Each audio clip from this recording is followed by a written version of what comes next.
আসসালামু আলাইকুম। আজকে তৈরি করছি বাটা মাছের সর্ষে ঝালের রেসিপি। তার জন্য এখানে 6 পিস মাছ আমি বাটা মাছ নিয়েছি, আর বাটা মাছগুলোতে সব কটাতে ডিম আছে। এখন মাছগুলোতে দিয়ে দিচ্ছি লবণ এবং হলুদ দিয়ে বাটা মাছগুলো ভালো করে মেখে নিয়ে কম করে 10 মিনিট এটা রেস্টে রেখে দেব। আজকে আমি যে ওয়েতে বাটা মাছের সর্ষে ঝালের রেসিপি বানাচ্ছি, ভিডিওটা আপনারা প্রথম থেকে শেষ পর্যন্ত কন্টিনিউ করুন, আশা করি ভালো লাগবে।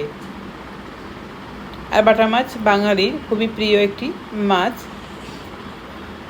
এর স্বাদ কিন্তু দারুণ হয়। আর বাটা মাছ সব বাঙালি কম বেশি পছন্দ করে থাকে। তো মাছগুলো এখন আমি ভাজতে চলে যাচ্ছি। প্রথমে আমি একটা ননস্টিকের প্যান বসিয়ে দিয়েছি, আর এই প্যানে আজকে মাছের ঝোলটা বানাবো। তো ননস্টিকের প্যানে গ্যাসটা বা গ্যাসের ওভেনটা জ্বালানোর আগেই কিন্তু আমরা প্যানে সর্ষের তেলটা দিয়ে দিই, কারণ খালি অবস্থায় ওভেন জ্বালালে ননস্টিকের যে কোটিং থাকে সেটা নষ্ট হয়ে যায়। এটা হয়তো অনেকেই জেনে থাকেন। তো যাই হোক, তেলটা গরম হয়ে যাওয়ার পর মিডিয়াম ফ্লেমে মাছগুলো হালকা এপিট ওপিট করে ভেজে নেব। 2 পিঠ লাল হওয়া পর্যন্ত মাছগুলো ভেজে নেব, একদম কড়া করে ভাজবো না। ঠিক এইভাবে বাকি মাছগুলো একে একে ভেজে নেব।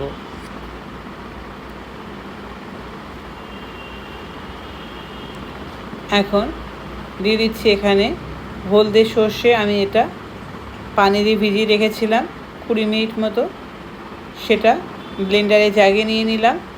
আর দিচ্ছি 3টে কাঁচা লঙ্কা আর কিছু রসুনের কোয়া আর লবণ দিয়ে খুব ভালো করে একটা স্মুথ পেস্ট তৈরি করে নেব। পেস্ট তৈরি করা হয়ে গেছে, এখন এটা ছাঁকনি দিয়ে ছেঁকে নেব। শুধুমাত্র আমি এখানে এর পানিটা নেব, যে কাঁচটা আছে সেটা বাদ দেব, কারণ অনেক সময় এটা হজমের অসুবিধা হয়। তো কাঁচটা ফেলে দিয়ে শুধুমাত্র পানিটাই ব্যবহার করবে। এখানে প্যানে দিয়ে দিচ্ছি এখানে পরিমাণ মতো সর্ষের তেল, দিয়ে দিচ্ছি একটা বড় সাইজের পেঁয়াজ স্লাইস করে। এখন পেঁয়াজটা একটু হালকা ভেজে নেব। সামান্য একটু লবণ দিচ্ছি, এতে পেঁয়াজটা খুব ইজিলি গলে যাবে।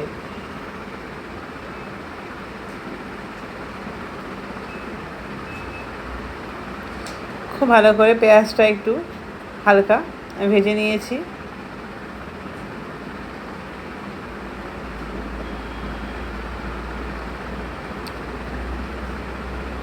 পেঁয়াজটা অনেকটাই ভাজা ভাজা হয়ে গেছে।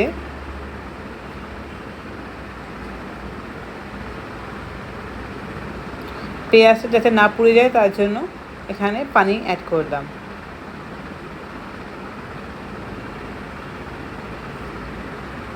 এখন দিয়ে দেব কিছু গুঁড়ো মশলা, খুব বেশি কিছু না, সামান্য একটু হলুদ,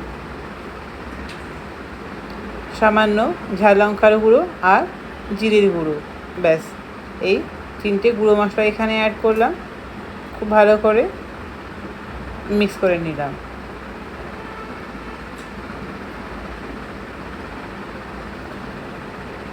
খুব ভালো করে পেঁয়াজের সঙ্গে গুঁড়ো মশলাগুলো মিক্স করে একটু কষিয়ে নিচ্ছি। পেঁয়াজটা অনেকটাই গলে এসছে এবং মশলা থেকে তেল ছাড়তে শুরু করেছে। এখন সর্ষে, কাঁচা লঙ্কা এবং রসুনের যে পানিটা দিয়েছিলাম, ছেঁকে যে পানিটা ব্যবহার করলাম, আর 1 বাটি এমনি নর্মাল পানিও দিয়ে দিলাম ঝোলের জন্য। ঝোলটা ফুটতে শুরু করেছে, ভেজে রাখা মাছগুলো একে একে অ্যাড করে দিলাম। এখন ঢাকনা দিয়ে ঢেকে এটা মিডিয়াম ফ্লেমে কিছুক্ষণ রান্না করব, 5-7 মিনিট। 5-7 মিনিট পর ঢাকনাটা আলগা করে মাছগুলো সবগুলো একটু উল্টে দেব। এতে সব পিচটা খুব ভালো করে নরম হবে। এই অবস্থায় লবণটা চেক করে নেওয়া যেতে পারে। 2টো কাঁচা লঙ্কা দিয়ে 2 থেকে 3 মিনিট পর গ্যাসের ফ্লেমটা অফ করে আমি দেখাচ্ছি। দেখুন, তৈরি হয়ে গেছে বাটা মাছের সর্ষে ঝাল রেসিপি। রেসিপিটা কেমন হলো কমেন্টে কিন্তু অবশ্যই জানাবেন, আর আপনারা ট্রাই করবেন, আশা করি ভালো লাগবে এই রেসিপিটি আপনাদের কাছে।